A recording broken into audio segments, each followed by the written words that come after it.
Change in foreign policy of you seismic change, یعنی اس نے تھتلی مچا کے رکھ دی کہ وہ اپنے ان ایلائز کو اب ابنڈن کر رہا ہے, ان کو چھوڑ رہا ہے, لینیٹ کر رہا ہے, جن کے بیس پر امریکہ کا ایک لیڈرشپ رول تھا.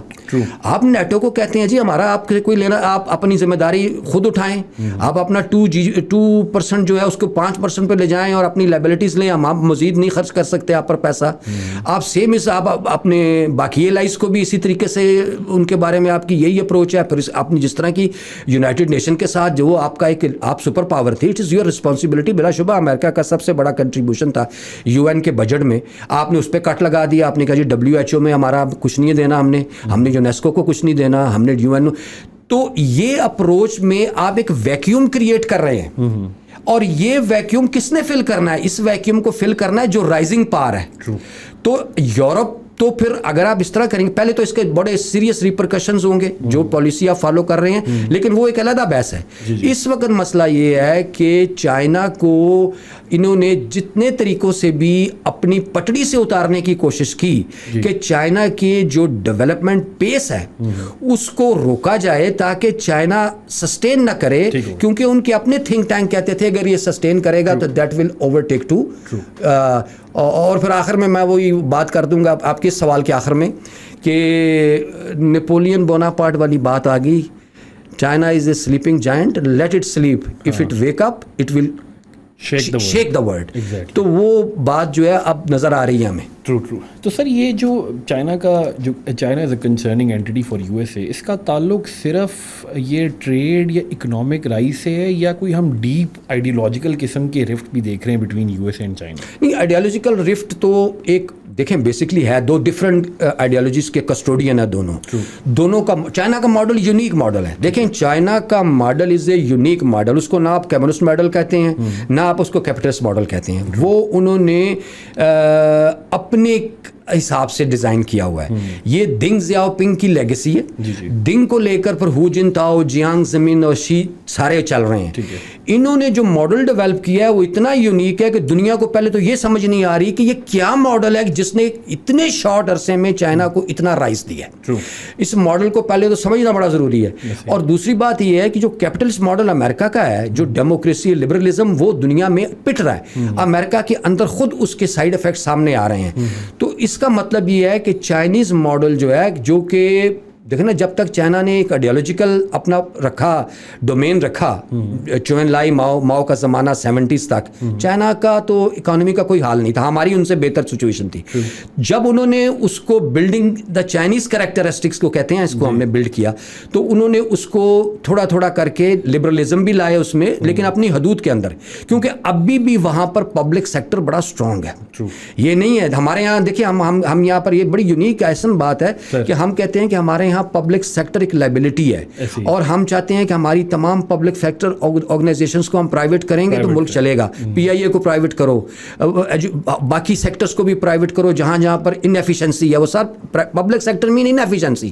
اور چائنا کا پبلک سیکٹر میں بے انتہا ایفیشنسی ہے. ان کی آج بھی ایئر لائنس پبلک سیکٹر میں ہے, ان کے بہت سے ادارے ابھی بھی پبلک سیکٹر میں, اگرچہ پرائیویٹ سیکٹر کو وہاں پر اسپیس بہت ہے, لیکن ان کے میجر ادارے ابھی بھی پبلک سیکٹر میں. سر اسی پوائنٹ پہ رہتے ہوئے میں ایک بات ہی کروں گا کہ جب ہم 1990s کے اندر فرانسس فوکویاما کا اینڈ آف ہسٹری دیکھتے ہیں, اور وہ کہہ رہا تھا کہ جی جو liberal democracy that is the end, اور اس کے بعد اب کچھ نہیں آ سکتا, تو اس کے بعد چائنا کا رائز اور یہ جو ہائبرڈ سسٹم آف گورنمنٹ ہے کہ کمیونزم تھرو چائنیز کیریکٹرسٹکس, کیا یہ اسی تھیسس کی ایک نفی ہے یا پھر یہ کوئی نئی چیز ہے؟ نہیں, دیکھیں جی اس نے تو اس میں چائنا کو تو اس میں رائیول شو ہی نہیں کیا تھا. اس نے تو لبرل ڈیموکریسی کو تھریٹ ہے تو مسلمانوں سے, اسلام سے ہے, یہ دو پول آپس میں بنیں گے, اور یہ مسلم ورڈ جو ہے that will be the rival world to the West. China کو اس نے نہیں رکھا تھا, لیکن حقیقت یہ ہے کہ وہ اس کی فلسفی اس حد تک تو ہم سمجھتے ہیں کہ وہ کامیاب نہیں ہوئی, کیونکہ جو رائز ہوا جس کا اور جو صحیح معنوں میں کمپٹیشن بنا لبرل ڈیموکریسی کے لیے وہ چائنیز ماڈل ہے. جس ماڈل کو سمجھنا ان لوگوں کو سمجھ نہیں آ رہی کہ کیا ماڈل ہے, کہ اٹ از انپریسیڈنٹڈ کہ اتنے شارٹ سپین میں دیکھیں نا, آپ ایسا یہ دیکھیں کہ جب تک وہ WTO میں نہیں آیا تھا, ہم سب یہ کہتے تھے جی یہ 2 نمبر چیزیں بناتا ہے, 2 نمبر چیزیں کاپی رائٹ. امریکہ میں اتنا ہیوی بجٹ جاتا ہے ہارورڈ کو اور یونیورسٹیز کو, MIT کو, تو ان کی ریسرچ پر اتنا بجٹ جاتا ہے اور وہ ایک اتنی محنت سے چیز بناتے ہیں. چائنا اس کو 2 نمبر طریقے سے بنا کے پوری دنیا میں اس کو ارن کر رہا ہوتا ہے پیسہ اس کا.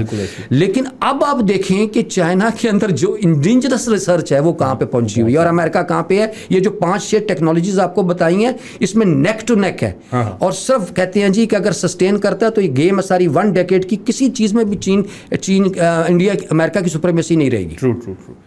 اچھا سر, اسی بات کو آگے کنٹینیو کرتے ہیں کہ جو ٹرمپ کی ٹریڈ پالیسی کا ایک اگریسو رول نظر آ رہا ہے ہمیں فورن پولیٹیکل ڈومین کے اندر, تو دنیا تو ایک اکسٹم ہو چکی ہے نا, یوز ٹو ہو چکی ہے کہ ٹریڈ لبرلائزیشن ہوگی, WTO رول کرے گا, تو ایک دم سے ہی جو ابھی آپ نے ذکر کیا سائزمک چینج آ گیا ہے, اس کے امپیکٹس کیا آئیں گے کہ وہ لڑائی ہو رہی ہے, ٹریڈ وار ہوگی, کیا ہوگا آگے؟ دیکھیں یہ ایک تو اس کے اوبویس افیکٹ امریکہ پہ بھی آنے شروع ہو گئے ہیں. جو امریکہ پہ افیکٹ آئیں گے وہ گلوبل بھی آئیں گے. مثلا امریکہ نے جس طریقے سے ٹیرف شروع کر دی ہیں اپنے, اب امریکہ کی جو 45% ٹریڈ ہے وہ کینیڈا, میکسیکو اور چائنا سے ہے.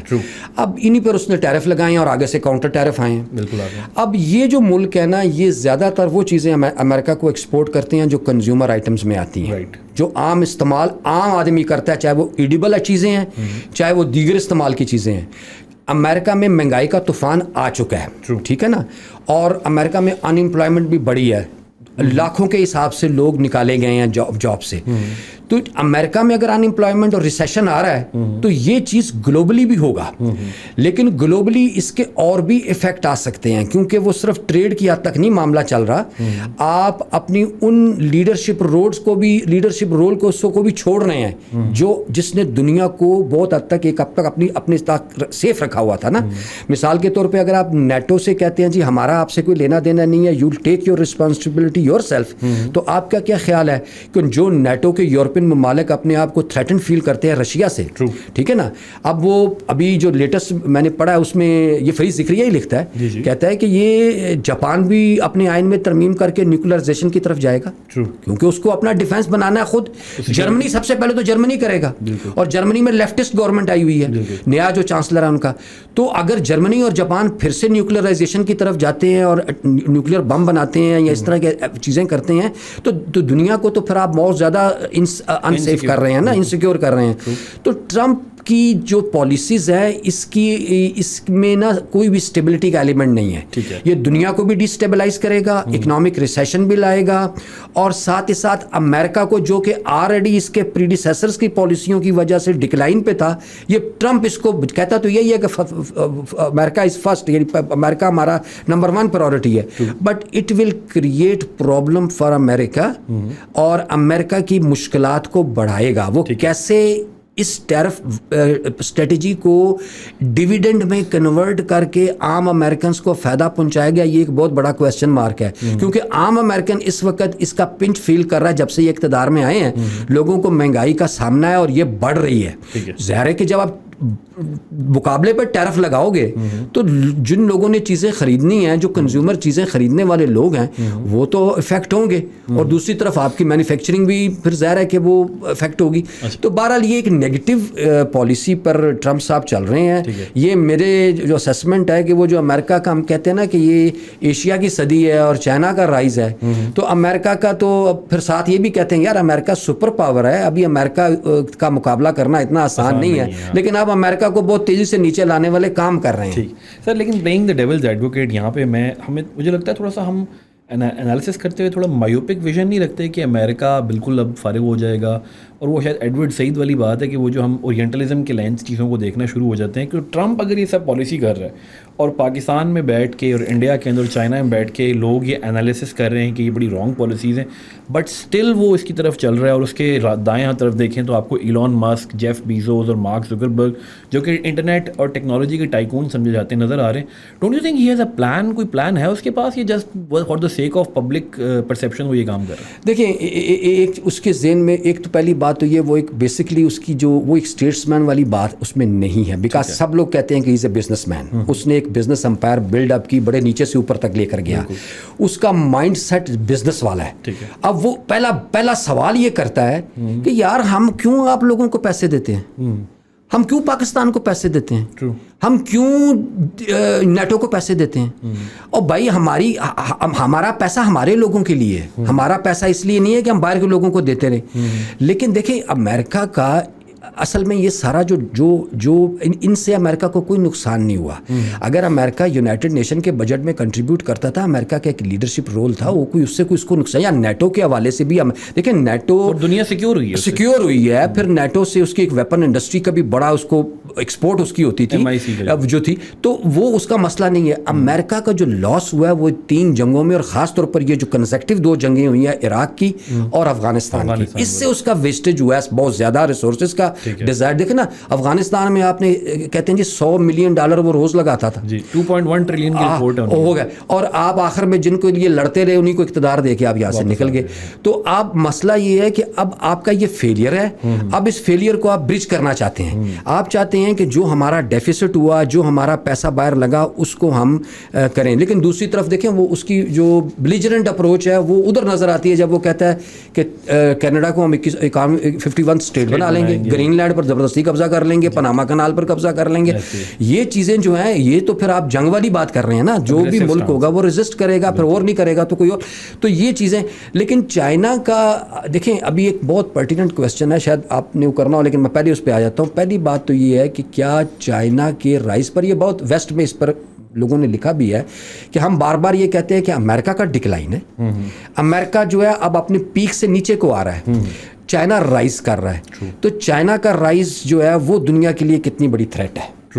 دیکھو نا ابھی تک تو چائنا کی ایک پالیسی تھی، پہلے پیس آن بارڈر، پھر اس کے بعد ہے کہ never to engage outside the border, کوئی پنگا نہیں لینا باہر ہم نے.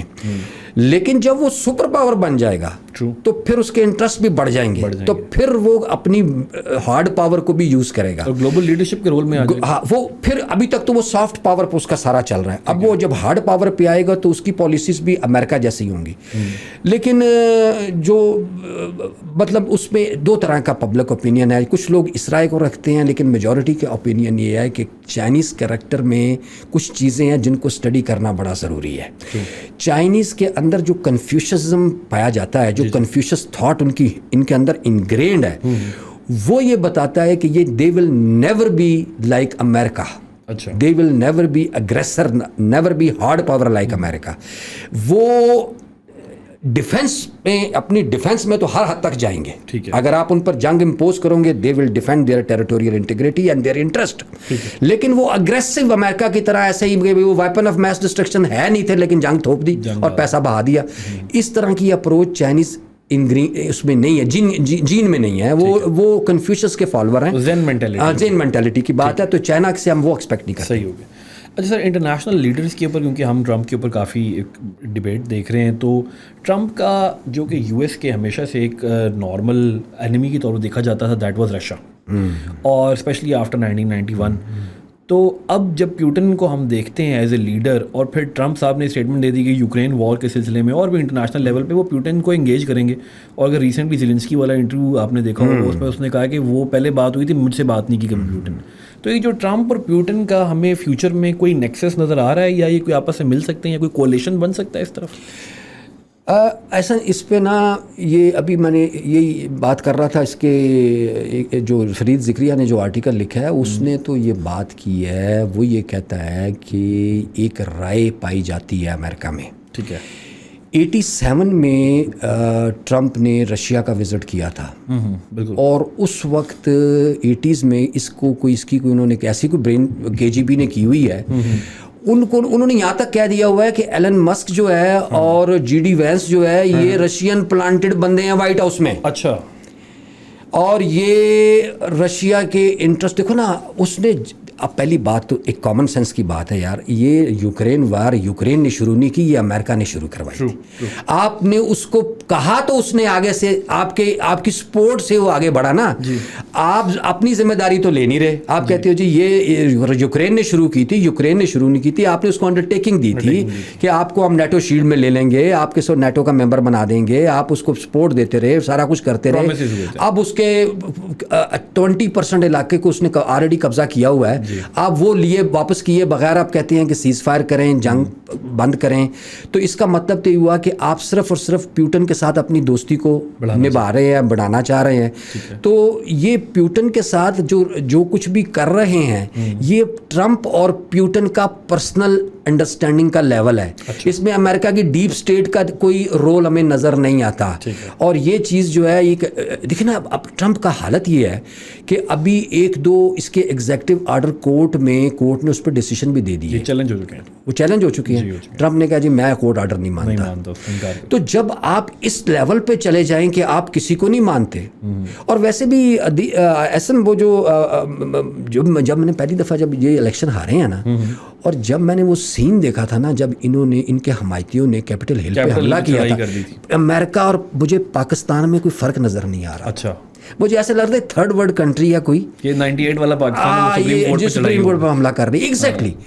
تو ٹرمپ کا جو پاپولزم ہے نا, یہ جتنی تیزی سے اوپر بڑھا ہے نا, اتنی ہی تیزی سے نیچے آئے گا, بلکہ آ چکا ہے. میں کہتا ہوں آج امریکہ میں بھی اگر آپ سروے کروائیں نا, اگر ان کے لیٹسٹ سروے ہوں, تو ٹرمپ کی پاپولیرٹی جو ہے وہ بہت تیزی سے نیچے آئی ہے. ٹرمپ کی پالیسیز میں وہ چیز نہیں ہے جس سے امریکنز کے یا کوئی بھی جسے کہنا کہ امریکن سیٹسفائی ہو سکے. آپ کہتے ہیں جی ہم ان کو بنے بھائی, اگرچہ آپ کو زیادہ عرصہ نہیں ہوا, لیکن آپ نے نعرہ لگایا ہوا ہے امریکنز کا. لیکن سر وہ رائٹ ونگ ایونجیلیکلز تو بڑے سخت ان کے لیے سر دھونتے ہیں, اور وہ تو وہ ان کے وہ that is actually meant the hated against the brown and the دوسرے لوگوں کے ساتھ, امیگرینٹس کے خلاف تو ایک ساری ویسٹ میں جو ہے وہ ایک ہے, وہ ہے, وہ وہاں پر بھی ہے, امریکہ میں بھی ہے, کہ ان لوگوں کے آنے سے ہمارے لیے مسائل بنے ہیں. وہ اپنی جگہ پہ, اور اسی چیز نے اس کو ہیرو بنایا, کیش کیا اس نے. لیکن سسٹین کرنے کے لیے کچھ اور چیزیں ریکوائرڈ ہوتی ہیں. وہ یہ سوچ نہیں سسٹین کرے گی کہ آپ بزنس مین کی طرح سوچو. تو پیوٹن کے ساتھ آپ اصل میں امریکہ اب جو اس کا بیسکلی سوچ جو ریفلیکٹ کر رہی ہے نا اس کی, ٹرمپ کی, وہ یہ ہے کہ کسی طریقے سے چائنا کی جو ایک پارٹنرشپ بنی ہے رشیا کے ساتھ, ٹھیک ہے, اس کو اس طریقے سے توڑا جائے, اس میں ویج کریٹ کیا جائے تاکہ چین کو آئسولیٹ کیا جائے رشیا سے. But can US do that? میں عرض کر رہا ہوں کہ بیسکلی یہ جو موو ہے پیوٹن کے ساتھ اپنے تعلق کو استعمال کر کے, اور یہاں پر اس پیوٹن کے فیوریبل ٹرمز اینڈ کنڈیشن پہ یوکرین کی جنگ بند کر کے, یہ اس کی گڈ ول لے کے بیسکلی اس کے قریب ہو کے, دیکھیں ایک بات اس نے, ٹرمپ نے سب سے پہلی بات آنے کے بعد کی تھی, اور یہ امریکنز پہلے بھی کرتے آ رہے ہیں, لیکن ٹرمپ نے کیٹیگورکلی کہا تھا, اس نے کہا we have only one competitor in the world, ہمارا صرف ایک مسئلہ ہے, ایک دشمن ہے, ایک مقابلے پہ ہمارے, وہ چین ہے, تو باقی کچھ نہیں. تو اب یہ چائنا اور رشیا کا جو پارٹنرشپ ہے, یہ چائنا کے لیے بھی سورس آف اسٹرینتھ ہے اور رشیا کے لیے بھی. تو اس کو وہ, اور یہ باقاعدہ طور پر کوئی 3 دن پہلے کی بات ہے کہ چائنا کی فارن منسٹری میں, فارن منسٹر کی یہ اسٹیٹمنٹ ہے چائنا کے, کہ جو امریکہ رشیا اور چائنا میں ویج کریٹ کرنا چاہتا ہے, وہ سوچ لے کہ یہ کبھی بھی نہیں ہوگا, کیونکہ ہمارے انٹرسٹ اتنے وائٹل ہیں آپس میں. اچھا, یہ فارن منسٹر نے کہا ہے چائنا کے فارن, امریکہ اس میں کامیاب, ٹرمپ اس میں کامیاب نہیں ہوگا, کہ ہمارے انٹرسٹ جو ہیں وہ اتنے ڈیپ روٹیڈ ہیں کہ امریکہ جو مرضی کر لیں, ہمارا آپس میں تعلق جو ہے, یہ چائنا نے کہا, ادراک ہے کہ یہ کر سکتے ہیں, یہ کر رہے, بلکہ وہ کر ہی رہے ہیں نا. اب جو جسچر وہ دے رہا ہے وہ تو ایک انپریسیڈنٹڈ جسچر ہے جو امریکہ رشیا کے حوالے سے کر رہا ہے. اچھا سر, چائنا اور یو ایس کی اب یہ جو رائیولری سچویشن بن رہی ہے, اور موسٹ پرابلی آگے جا کے مزید انہینس ہوگی, اس میں پاکستان ایک بڑے ہی ایک پریسیپس پہ آ جاتا ہے کہ ہم کس طرف جائیں, کیونکہ ایک طرف تو ہمارا بہت زیادہ الائنس چائنا کے ساتھ بن چکا ہے, لون پورٹ فولیو اٹیچ ہو گیا, دوسری طرف سے ہماری ہسٹری اٹیچ ہے یو ایس کے ساتھ, اور ان کے ساتھ بھی بہت زیادہ کام کیا. تو پاکستان کیا کوئی ایکولیبریم مینٹین کرے گا یا سائڈز لینے پہ مجبور ہو جائے گا؟ ایسا پاکستان ہمارا ملک ہے, ظاہر ہے کہ ہم نے پاکستانی پرسپیکٹو میں ہر چیز کو سوچنا ہوتا ہے, لیکن ان دونوں بڑی طاقتوں میں اگر آپ امریکہ کو دیکھیں تو ان کے ساتھ تو ہمارے ریلیشنز کے نیچر کا سب کو پتہ ہے کہ وہ تو جب ہمیں ہماری ضرورت ہوتی ہے تو we are significant, otherwise we are nowhere, کیونکہ اس ریجن میں ان کے لیے انڈیا ہی سب کچھ ہے, اور انڈیا کو وہ اپنا اسٹریٹجک پارٹنر کہتے ہیں, اسی کو وہ چائنا کے اگینسٹ سمجھتے ہیں کہ بہت بڑی یہاں پر ان کے پاس ایک ہاتھ ہے, ایک ہتھیار ہے کہ اس کو یوز کر لیتے ہیں یا کر سکیں گے, جو اب تک کر تو نہیں سکے, کیونکہ ان کے آپس میں بھی میوچول جو ان کے انٹرسٹ ہیں وہ بڑے زبردست ہیں. تو پاکستان کا امریکہ کے ساتھ تو ہماری مجبوری ہے, ان کی نہیں. ہماری مجبوری ہے بینگ اے سپر پاور اور being dependent on international financial institution like IMF. We need support of America in this regard کہ یہاں ہمیں ضرورت ہے امریکہ کی تاکہ ہماری گڈ ول بنی رہے, ہمیں سے IMF سے لون ملتے رہیں, ہمیں امریکہ سے جو بھی فائنینشیل سپورٹ ملتی ہے ملتی رہے. امریکہ کا ہمارے میں وہ انٹرسٹ اب نہیں ہے.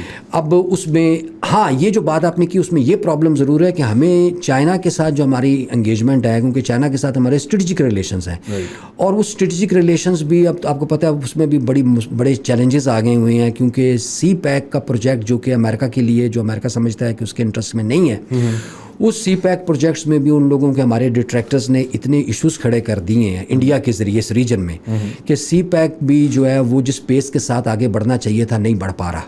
کیونکہ دیکھ لیں نا سی پیک کے پروجیکٹس میں جو ہم گیم چینجر کہتے تھے اس کو, اور جس میں پہلی بات تو آپ یہ ذہن میں رکھیں کہ چائنا کو اب ہم تو پتہ نہیں کب سے یہ نعرہ لگا رہے ہیں پاک چین دوستی جو ہے وہ ہمالہ سے بھی اونچی ہے اور شاید سے بھی میٹھی ہے, لیکن آج کا چائنا جو ہے نا یہ پریگمیٹک چائنا ہے. ہم جس چائنا کی بات یہ نعرے کے لیے لگاتے ہیں وہ کمیونسٹ چائنا تھا, جو آئیڈیالوجیکل چائنا تھا.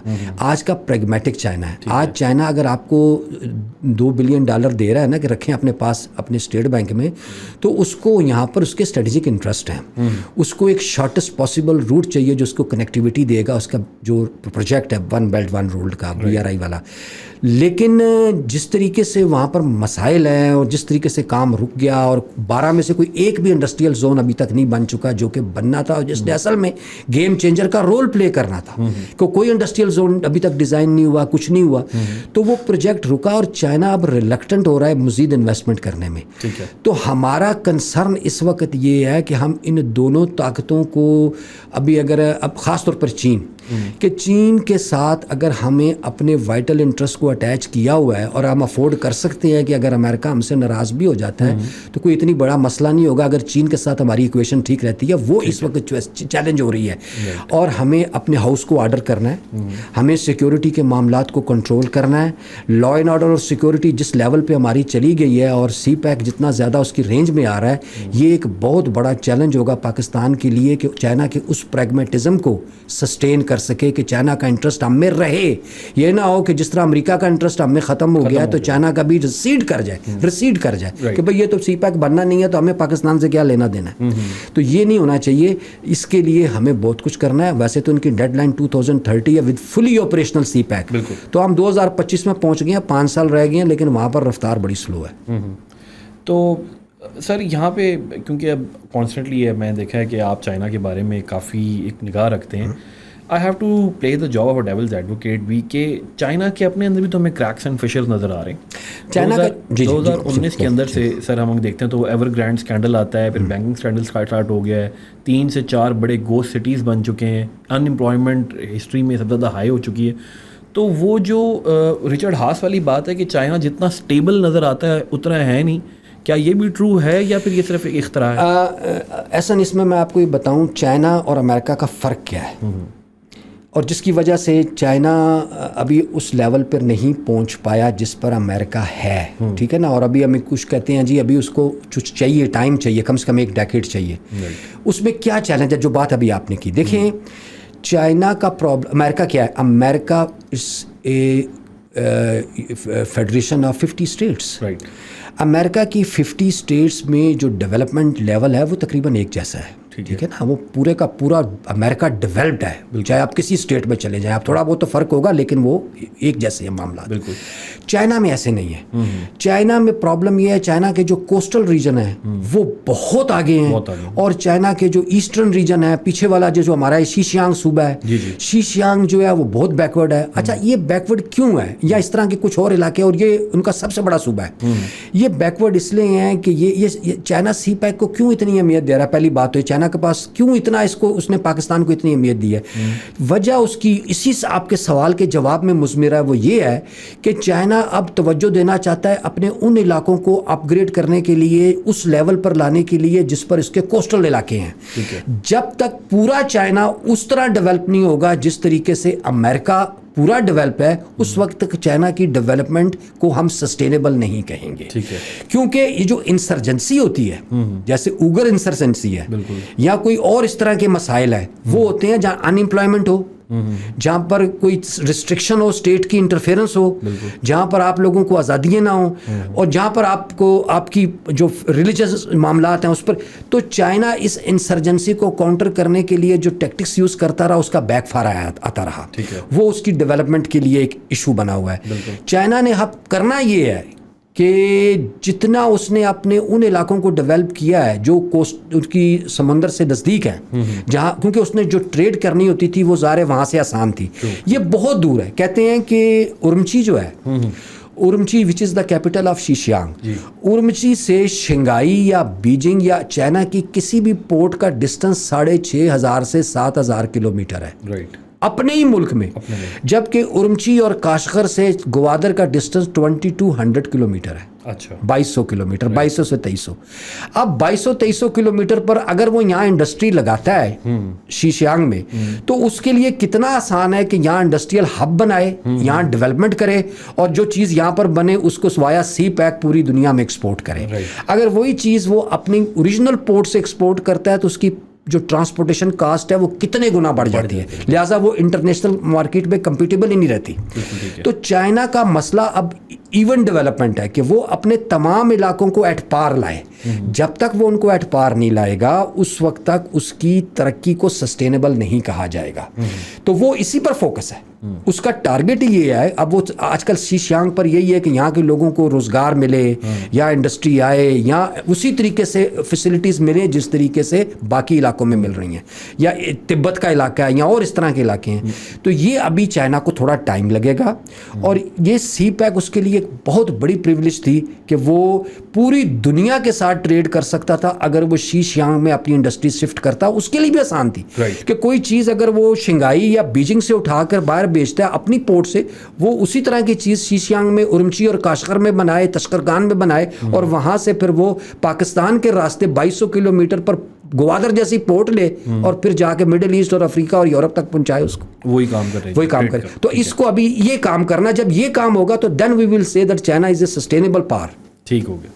سر لاسٹ کویشچن میرا آپ سے یہ ہے کہ یورپین یونین جو کہ ہمیشہ سے یورپ کی countries, western Europe primarily you S کے میجر الائز کے طور پر دیکھے جاتے رہے ہیں, اسسٹنٹ ہیں, سپورٹ ہیں, اور یہ ہم مارشل پلان سے لے کے آج تک کے پلانز میں اگر آپ دیکھیں تو Europe has been a very strong partner for U S. اور اب ہمیں تھوڑی سی ڈیٹیچمنٹ نظر آ رہی ہے, اسپیشلی بریگزٹ کی وجہ سے برٹن کا یورپ سے علیحدہ ہونا, اور اب یورپ کے اندر جرمنی اور فرانس کا ایک بہت رائزنگ پاور بن کے, اور پھر یو ایس کے ان کے ساتھ. تو یہ جو پوسٹ ہم جو ٹرمپ کے آنے کے بعد دیکھ رہے ہیں, ڈو یو تھنک یورپ آگے الائنس مینٹین کر پائے گا, یا وہ بھی ایک سپریٹ بلاک کی طرح ایمرج کر سکتا ہے؟ دیکھیں, یہ بہت اہم کویشچن ہے آپ کا. بات یہ ہے کہ یورپ کی انٹیگریشن میں نیٹو کا بہت بڑا رول ہے. ٹھیک ہے. سیکنڈ ورلڈ وار کے بعد جس طریقے سے یورپ کیا بربادی ہوئی تھی, اب وہ دیکھیں نا, آپ سیکنڈ ورلڈ وار کی میں فلمیں دیکھتا ہوں, جرمنی کو دیکھتا ہوں, فرانس کو دیکھتا ہوں, اٹلی کو دیکھتا ہوں, یہ سب کچھ برباد ہو چکا تھا. اور اتنی جلدی یہ کہاں سے کہاں پہنچے صرف نیٹو کی, کیونکہ ان کی ڈیفینس لائبلٹیز امریکہ نے لی ہوئی تھی. So they were just focus to their development. اور جب وہ ڈیولپمنٹ پر فوکس کر رہے تھے تو انٹیگریشن ان کے لیے ضروری تھی, تاکہ وہ ایک دوسرے کے ساتھ کولیبوریٹ کر کے اپنے ایکسپیرینس کو شیئر کر کے اپنے لیے ترقی کا راستہ بنائیں. اور ان کو پتہ بھی تھا کہ اگر ہم انٹیگریٹ کریں گے تو ظاہر ہے ایک کامن کرنسی ہوگی, کامن ہمارا کمیشن ہوگا, ہماری پارلیمنٹ کامن ہوگی, تو ہمیں فائدہ ہوگا, ون ٹریڈ ہوگی. دیکھیں نا, جب سے یہ ٹرمپ سے پہلے تک کی یہ ایک شور مچا ہوا تھا کہ برطانیہ بریگزٹ کر کے یا وہاں سے نکل کے یورپین یونین سے برطانیہ پچھتا رہا ہے. برطانیہ کو اس وقت کے بعد اس کی اکانومی کو بہت بڑے سیٹ بیکس ہوئے ہیں, اور وہ لوگ کہتے ہیں ہم سے غلط فیصلہ ہوا یہ. تو اس کا مطلب ہے کہ یورپین یونین میں ان کو ڈیویڈنڈ تھا, اور یورپ کے تمام ملک کو ڈیویڈنڈس ہے. تو اگر یہاں سے امریکہ اپنے آپ کو ڈیٹیچ کرتا ہے اور وہ لائبلٹی سے اپنا ہاتھ اٹھاتا ہے, تو اس بات کا واضح امکان ہے کہ یورپ کے اندر بہت سے کرائسس پیدا ہوں گے. ٹھیک ہے. یورپ اس طرح انٹیگریٹڈ نہیں رہ سکے گا جس طریقے سے وہ نیٹو کی شیلڈ کے اندر انٹیگریٹڈ تھا, کیونکہ ان کی یورپ کی ہسٹری یہ بتاتی ہے کہ ان کے آپس میں کنفلکٹ رہتے ہیں. جرمنی پھر سے ڈومینیٹ کرنے کی کوشش کرے گا اگینسٹ فرانس, وہ سارے معاملات.